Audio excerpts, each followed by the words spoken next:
Ganito din ba kayo maglinis NG Maglilinis po kayo tilapia? ng tilapia, mga mami. Ganito po ang gagawin nyo. Nakita nyo po yung tilapia. Ibukan nyo po ang tilapia. At, taba yan? Hatiin nyo po yung gitna na yan. Hatiin nyo po yung gitna. Ayan, no? Oh, ang talim ng kutsilyo natin, no? Hatiin mo pa yung tilapia. Sige. Hatiin mo yan. Ayan. Nandyan, nakatago, mga mami. Lansa, mga mami. Nakita nyo yung dugo na yan? Yan ang lansa. Yan ang lansa, mga mami.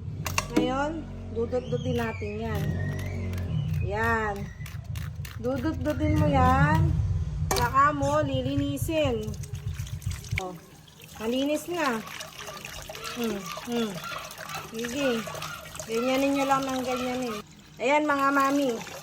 Kita nyo, ang linis ng tilapia natin, mga mami. Siyempre, lilinis